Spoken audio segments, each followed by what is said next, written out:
নবীজি ইন্তেকালের 5 দিন আগের একটা হাদিস শোনাই, শোনামুনি। ইন্তেকালের 5 দিন আগের হাদিসটার গুরুত্ব কম না অনেক বেশি? সহিহ মুসলিমের বর্ণনা 1075 নম্বর হাদিস, মাদ্রাসার পাঠ্যপুস্তক অনুসারে 532 নম্বর হাদিস। এই হাদিসের মধ্যে আছে ক্বালা রাসূলুল্লাহ সাল্লাল্লাহু আলাইহি ওয়াসাল্লাম, নবীজি বলেন, আলা ওয়া ইন্না মান কানা ক্বাবলাকুম ইত্তাখাযু কুবুর আমবিয়াইহিম ওয়া সালিহিহিম মাসাজিদা। তোমাদের পূর্বের জাতি তাদের নবী আর ওলিদের কবরকে সিজদার স্থান বানিয়েছে। আলা ফালা তাত্তাখিজুল কুবুরা মাসাজিদা, তোমরা কবরকে সিজদার স্থান বানাবা না। আনহাকুম আন যালিকা, আমি নবী তোমাদেরকে মায়া করে বিষয়টা নিষেধ করে গেলাম। মায়া করে নবী আমাদেরকে নিষেধ করে যাচ্ছে ইন্তেকালের 5 দিন আগে, উম্মত কবরকে সিজদার স্থান বানায় না। অতীতের জাতি তাদের নবী ওলিদের কবরকে সিজদার স্থান বানিয়েছে, আমি নবী তোমাদেরকে বড় মায়া করি, এই কাজ তোমরা করো না, সিজদার স্থান বানায় না। কয়েকদিন আগে কথাটা বলছে ইন্তেকালের। এবার একটা হাদিস শোনাই, ইন্তেকালের দিনের হাদিস, যেদিন ইন্তেকাল করবে, তাহলে এটার গুরুত্ব আরো বেশি। সহিহ বুখারীর বর্ণনা 435 নম্বর হাদিস, লাম্মা নুজিলা বিরাসূলিল্লাহি সাল্লাল্লাহু আলাইহি ওয়াসাল্লাম, যেদিন নবীজি ইন্তেকাল করবে মুমূর্ষু অবস্থা, কানা ইয়াতরাহু খামিসাতান আলা ওয়াজহিহি, তাফিকা ইয়াতরাহু খামিসাতান আলা ওয়াজহিহি, নবী তার চেহারা মুবারকের উপর একটা কাপড় দিস, কাপড় এইভাবে একটা কাপড় দিস। যেদিন ইন্তেকাল করবে সেদিন তার চেহারা মুবারকের উপর একটা কাপড় দিস।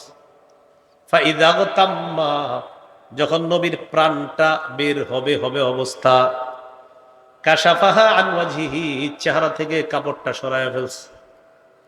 ইন্তেকাল করার দিন কাপড় দিস, যখন প্রাণটা বের হবে কাপড়টা সরিয়ে ফেলছে। কাপড় সরানোর পর বললেন, লানাতুল্লাহি আলাল ইয়াহুদি ওয়ান নাসারা ইত্তাখাযু কুবুর আমবিয়াইহিম মাসাজিদা ইউহাদ্দিরু মা সানাউ। নবীজি বললেন, ইহুদিদের উপর আল্লাহর অভিশাপ, খ্রিস্টানদের উপর আল্লাহর অভিশাপ, তারা তাদের নবীদের কবরগুলা সিজদার স্থান বানিয়েছে। সতর্ক করে দিচ্ছে, উম্মত আমার কবরকে সিজদার স্থান বানা।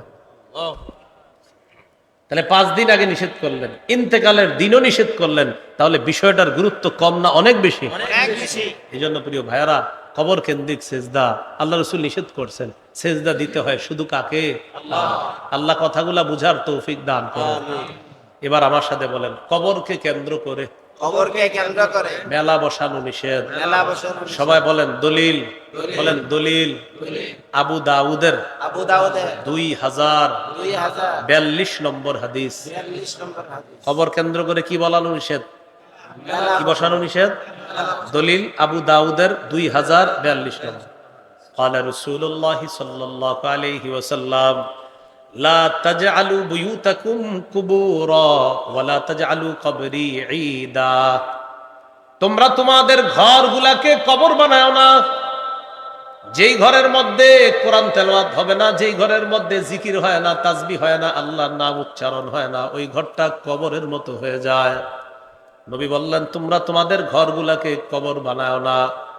এরপর বললেন, ওয়ালা তাজআলু কবরি ঈদা, আমার কবরকে কেন্দ্র করে মেলা বসাবা না, উৎসব বসাবা না।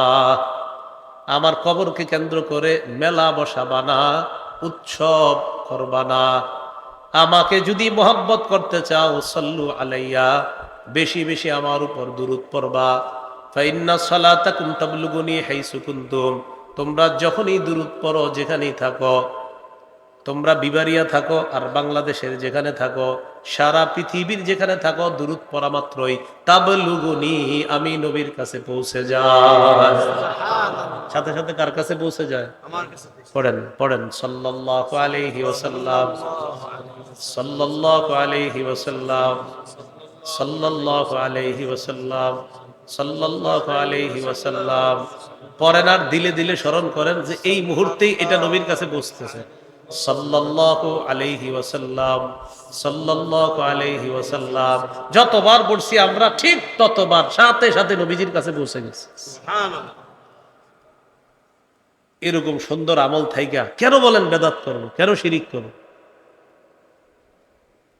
মানুষ জান্নাতে যাওয়ার রাস্তাকে কেন আপনার কঠিন বানায় ফেলবে?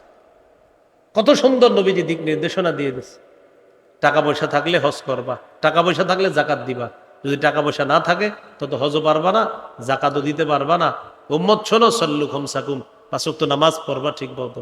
সুমু শাহরাকুম, রমজানের রোজা তো মাফ নাই, রোজাটা রাখবা। আর বাকি যে 2টা বললাম, নবীজি বলতেছে টাকা থাকলে হজে যাবা, টাকা থাকলে জাকাত দিবা, না থাকলে তো কিছু করার নাই। নামাজটা ঠিক মতো পড়ো, রোজাটা ঠিক মতো রাখো, হালাল খাদ্য খাও, মরো, জান্নাতে প্রবেশ করো। না আপনি এটারে কঠিন বানাইতে হবে, এইভাবে না সেভাবে, অমুক ভাবে তমুক ভাবে। কি হয়েছে? হুজুর আমার আমল হলো পানিতে আধা ঘন্টা দাঁড়িয়ে থাকতে হবে, মানে এরকম একটা কথার কথা। কি আপনার আমল কি? আমার আমল দিছে পানিতে আধা ঘন্টা খাড়ায় থাকতে হবে, মানে উদ্ভট যত কাজ করো। তো বলছিলাম সহজ বিষয়গুলা কঠিন বানাবো না। এবার আমার সাথে বলেন, কবরের উপর বসা যাবে না, কবর সামনে রেখে নামাজ পড়া যাবে না। আবু দাউদের বর্ণনা 3229 নম্বর হাদিস। ক্বালা রাসূলুল্লাহ সাল্লাল্লাহু আলাইহি ওয়াসাল্লাম, লা তাজলিসু আলাল কুবুরি ওয়া লা তুসাল্লু ইলাইহা। নবীজি সাল্লাল্লাহু আলাইহি ওয়াসাল্লাম বলেন, তোমরা কবরের উপর বসবা না, কবর সামনে রেখে তোমরা নামাজ পড়বা না।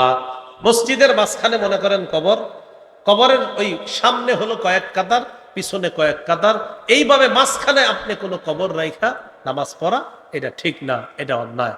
বলতে চাইলাম কোন ধরনের বেদাত আমরা করব না, কোন ধরনের শিরকি কর্মকাণ্ডে আমরা লিপ্ত হব না। বলেন ইনশাআল্লাহ। রাজি আছি? আমি জানি। তো এখন শুনেন, রাসূলুল্লাহ সাল্লাল্লাহু আলাইহি সাল্লাম বলেন, এরা হলো সবচেয়ে নিকৃষ্ট জাতি। ওনারা বলতেছে আপনাদের এলাকা না, ওনারা বলছে এটা ওনাদের এলাকারই। এবার দেখেন নবীজি কি বলে, মুসনাদে আহমদের বর্ণনা। قال رسول الله صلى الله عليه وسلم إن من شرار الناس من تدركهم الساعة وهم أحياء। পৃথিবীর মধ্যে সবচেয়ে নিকৃষ্ট মানুষ 2 জাতি। 1 নাম্বার, যারা জীবিত থাকতে তাদের কাছে কিয়ামত আসবে তারা সবচেয়ে নিকৃষ্ট। যারা জীবিত আর কিয়ামতটা আসবে তারা সবচেয়ে নিকৃষ্ট। 2 নাম্বার, ওয়াল্লাযীনা ইয়াত্তাখিযুনাল কুবুরা মাসাজিদা, যারা কবরকে সেজদার স্থান বানায় তারা হবে সবচেয়ে নিকৃষ্ট। বলি নাউযুবিল্লাহ, সবচেয়ে নিকৃষ্ট। নবীজি ইন্তেকালের 5 দিন আগের একটা হাদিস শোনাই, শোনামুনি। ইন্তেকালের 5 দিন আগের হাদিসটার গুরুত্ব কম না অনেক বেশি? সহিহ মুসলিমের বর্ণনা 1075 নম্বর হাদিস, মাদ্রাসার পাঠ্যপুস্তক অনুসারে 532 নম্বর হাদিস। এই হাদিসের মধ্যে আছে, قال رسول الله صلى الله عليه وسلم, নবীজি বলেন, আলা ওয়া ইন্না মান কানা ক্বাবলাকুম ইত্তাখাযু কুবুর আমবিয়াইহিম ওয়া সালিহিহিম মাসাজিদা। তোমাদের পূর্বের জাতি তাদের নবী আর ওলিদের কবরকে সিজদার স্থান বানিয়েছে। আলা ফালা তাত্তাখিজুল কুবুরা মাসাজিদা, তোমরা কবরকে সিজদার স্থান বানাবা না। আনহাকুম আন যালিকা, আমি নবী তোমাদেরকে মায়া করে বিষয়টা নিষেধ করে গেলাম। মায়া করে নবী আমাদেরকে নিষেধ করে যাচ্ছে, কবরকে সিজদার স্থান বানায়ও না। অতীতের জাতি তাদের নবী ওলিদের কবরকে সিজদার স্থান বানিয়েছে, আমি নবী তোমাদেরকে বড় মায়া করি, এই কাজ তোমরা করো না, সিজদার স্থান বানায়ও না। কয়দিন আগে কথাটা বলছি ইন্তেকালের। এবার একটা হাদিস শোনাই, ইন্তেকালের দিনের হাদিস, যেদিন ইন্তেকাল করবে, তাহলে এটার গুরুত্ব আরো বেশি। সহিহ বুখারীর বর্ণনা 435 নম্বর হাদিস। লাম্মা নুজিলা বিরাসূলিল্লাহি সাল্লাল্লাহু আলাইহি ওয়াসাল্লাম, যেদিন নবীজি ইন্তেকাল করবে মুমূর্ষ অবস্থা, কানা ইয়াতরাহু খামিসাতান আলা ওয়াজহিহি, তাফিকা ইয়াতরাহু খামিসাতান আলা ওয়াজহিহি, নবী তার চেহারা মুবারকের উপর একটা কাপড় দিস, কাপড় এইভাবে একটা কাপড় দিস। যেদিন ইন্তেকাল করবে সেদিন তার চেহারা মুবারকের উপর একটা কাপড় দিস। ফাইদা তাম্মা, যখন নবীর প্রাণটা বের হবে অবস্থা, কাশাফাহা আন ওয়াজহিহি, চেহারা থেকে কাপড়টা সরায় ফেলছে। ইন্তেকাল করার দিন কাপড় দিছে, যখন প্রাণটা বের হবে কাপড়টা সরিয়ে ফেলছে। কাপড় সরানোর পর বললেন, লানাতুল্লাহি আলাল ইয়াহুদি ওয়ান নাসারা ইত্তাখাযু কুবুর আমবিয়াইহিম মাসাজিদা ইউহাদ্দিরু মা সানাউ। নবীজি বললেন, ইহুদিদের উপর আল্লাহর অভিশাপ, খ্রিস্টানদের উপর আল্লাহর অভিশাপ, তারা তাদের নবীদের কবরগুলা সিজদার স্থান বানিয়েছে। সতর্ক করে দিচ্ছে উম্মত, আমার কবরকে সেজদার স্থান বানায়। তাহলে 5 দিন আগে নিষেধ করলেন, ইন্তেকালের দিনও নিষেধ করলেন, তাহলে বিষয়টার গুরুত্ব কম না অনেক বেশি? এই জন্য প্রিয় ভাইয়ারা, কবর কেন্দ্রিক সেজদা আল্লাহ রসুল নিষেধ করছেন। সেজদা দিতে হয় শুধু কাকে? আল্লাহ কথাগুলা বুঝার তৌফিক দান করেন। এবার আমার সাথে বলেন, কবরকে কেন্দ্র করে মেলা বসানো নিষেধ। সবাই বলেন দলিল, বলেন দলিল। আবু দাউদের 2042 নম্বর হাদিস। কবর কেন্দ্র করে কি বলানো নিষেধ, কি বসানো নিষেধ? দলিল আবু দাউদের 2042 নম্বর। قال رسول الله صلى الله عليه وسلم لا تجعلوا بيوتكم قبورا ولا تجعلوا قبري عيدا। তোমরা তোমাদের ঘরগুলাকে কবর বানাও না। যেই ঘরের মধ্যে কোরআন তেলাওয়াত হবে না, যেই ঘরের মধ্যে জিকির হয় না, তাসবিহ হয় না, আল্লাহর নাম উচ্চারণ হয় না, ওই ঘরটা কবরের মতো হয়ে যায়। নবী বললেন তোমরা তোমাদের ঘরগুলাকে কবর বানাও না। এরপর বললেন ওয়ালা তাজআলু কবরি ঈদা, আমার কবরকে কেন্দ্র করে মেলা বসাবা না, উৎসব বসাবা না। আমার কবরকে কেন্দ্র করে মেলা বসাবা না, উৎসব করবা না। আমাকে যদি মোহাব্বত করতে চাও, সাল্লু আলাইয়া, বেশি বেশি আমার উপর দুরূদ পড়বা। ফাইন্না সালাতাকুম তাবলুগুনি হাইসু কুনতুম, তোমরা যখনই দুরূদ পড়ো, যেখানেই থাকো, তোমরা বিবারিয়া থাকো আর বাংলাদেশের যেখানে থাকো, সারা পৃথিবীর যেখানে থাকো, দুরূদ পড়া মাত্রই তাবলুগুনি, আমি নবীর কাছে পৌঁছে যায়। সাথে সাথে কার কাছে পৌঁছে যায়? আমার কাছে। পড়েন পড়েন, সাল্লাল্লাহু আলাইহি ওয়াসাল্লাম, সাল্লাল্লাহু আলাইহি ওয়াসাল্লাম, সাল্লাল্লাহু আলাইহি ওয়াসাল্লাম, সাল্লাল্লাহু আলাইহি ওয়াসাল্লাম। পড়েন আর দিলে দিলে স্মরণ করেন যে এই মুহূর্তেই এটা নবীর কাছে পৌঁছতেছে। সাল্লাল্লাহু আলাইহি ওয়াসাল্লাম, সাল্লাল্লাহু আলাইহি ওয়াসাল্লাম। যতবার পড়ছি আমরা ঠিক ততবার সাথে সাথে নবীজির কাছে পৌঁছে গেছি। সুবহানাল্লাহ। এরকম সুন্দর আমল থাইকা কেন বলেন বেদাত করবো, কেন শিরিক করবো? মানুষ জান্নাতে যাওয়ার রাস্তাকে কেন আপনার কঠিন বানায় ফেলে? কত সুন্দর নবীজি দিক নির্দেশনা দিয়ে দিচ্ছে। টাকা পয়সা থাকলে হজ করবা, টাকা পয়সা থাকলে জাকাত দিবা। যদি টাকা পয়সা না থাকে তত হজও পারবা না, জাকাতও দিতে পারবা না। উম্মত শোনো, সল্লু খুমসাকুম, 5 ওয়াক্ত নামাজ পড়বা ঠিক মতো। সুমু শাহরাকুম, রমজানের রোজা তো মাফ নাই, রোজাটা রাখবা। আর বাকি যে 2টা বললাম, নবীজি বলতেছে টাকা থাকলে হজে যাবা, টাকা থাকলে জাকাত দিবা, না থাকলে তো কিছু করার নাই। নামাজটা ঠিক মতো পড়ো, রোজাটা ঠিক মতো রাখো, হালাল খাদ্য খাও, মরো, জান্নাতে প্রবেশ করো। না আপনি এটারে কঠিন বানাইতে হবে, এইভাবে না সেভাবে, অমুক ভাবে তমুক ভাবে। কি হয়েছে? হুজুর আমার আমল হইলো পানিতে আধা ঘন্টা দাঁড়িয়ে থাকতে হবে, মানে এরকম একটা কথার কথা কি? আপনার আমল কি? আমার আমল দিছে পানিতে আধা ঘন্টা খাড়াই থাকতে হবে, মানে উদ্ভট যত কাজ করো। তো বলছিলাম সহজ বিষয়গুলা কঠিন বানাবো না। এবার আমার সাথে বলেন, কবরের উপর বসা যাবে না, কবর সামনে রেখে নামাজ পড়া যাবে না। আবু দাউদের বর্ণনা 3229 নম্বর হাদিস। قال رسول الله صلى الله عليه وسلم لا تجلسوا على القبور ولا تصلوا إليها। নবীজি সাল্লাল্লাহু আলাইহি ওয়াসাল্লাম বলেন, তোমরা কবরের উপর বসবা না, কবর সামনে রেখে তোমরা নামাজ পড়বা না। মসজিদের মাঝখানে মনে করেন কবর, কবরের ওই সামনে হলো কয়েক কাতার, পিছনে কয়েক কাতার, এইভাবে মাঝখানে আপনি কোনো কবর রাইখা নামাজ পড়া, এটা ঠিক না, এটা অন্যায়।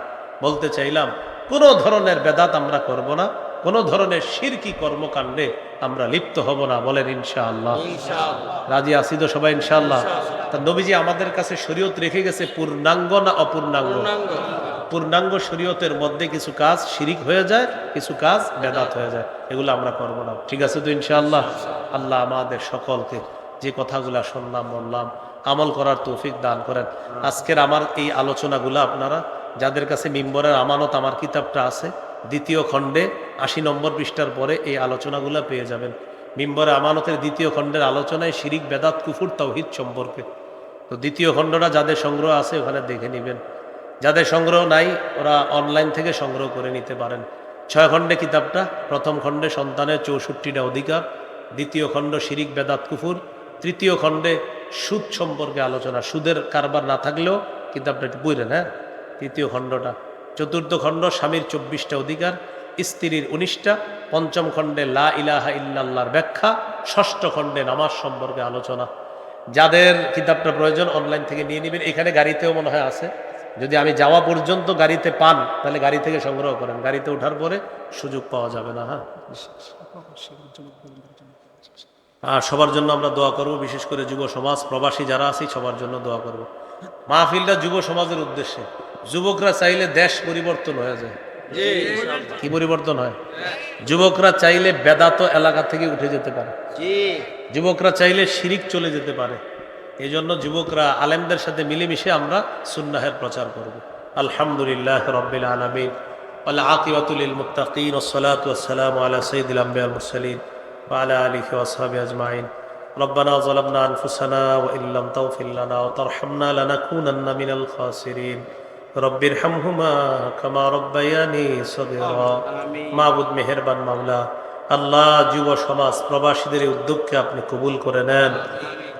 আল্লাহ পূর্ণাঙ্গ শরীয়তের ব্যাপারে আলোচনা শুনলাম, এই পূর্ণাঙ্গ শরীয়ত পালন করতে গিয়ে বেদাত কুফুর শিরিক থেকে আমাদেরকে আপনি হেফাজত করেন। আল্লাহ সবাইকে আপনি ইসলামের সঠিক বুঝ দান করেন, কোরআনের সঠিক বুঝ দান করেন। আল্লাহ কোরআন হাদিস অনুযায়ী নিজেরা যেন চলতে পারি তৌফিক দান করেন, ঈমান ইসলাম হেদায়েতের উপর চলার তৌফিক দান করেন। আল্লাহ আমাদেরকে আপনি মাফ করে দেন, আল্লাহ আমাদেরকে মাফ করে দেন। আল্লাহ আমরা কোনো অলির বিরোধী না, কোনো অলির কবরের বিরোধী না, কিন্তু অলির কবরকে কেন্দ্র করে শিরিক বেদাত কুফুর শিরিক যদি হয়, কোনো অলির কবরকে কেন্দ্র করে যদি গাজা, কোনো অলির কবরকে কেন্দ্র করে যদি মেলা শিরিক ইত্যাদি হয়, এগুলার বিরুদ্ধে আমরা আল্লাহ মেহেরবানি করে যে কোনো ধরনের বেদাত শিরিক থেকে আমাদেরকে হেফাজত করেন। আল্লাহ আমাদেরকে আপনি মাফ করে দেন, এলাকার উলামা তুলাবা সুলাহা আওয়াম সকলকে কবুল করে নেন। আল্লাহ আমাদেরকে আপনি মাফ করে দেন। আল্লাহ যুব সমাজ প্রবাসীদের তাদেরকে আপনি কবুল করে নেন, যারা প্রবাসে আছে তাদেরকে হালাল উপার্জনের ব্যবস্থা করে দেন, তাদেরকে হায়াতে তৈয়বা দান করেন। আল্লাহ সফরকে নিরাপদ করে দেন, জানি মালি অ্যাক্সিডেন্ট থেকে আমাদের সকলকে হেফাজত করেন। আল্লাহুম্মা ইন্না নাজআলুকা ফি নুহুরিহিম ওয়া নাউযু বিকা মিন শুরুরিহিম।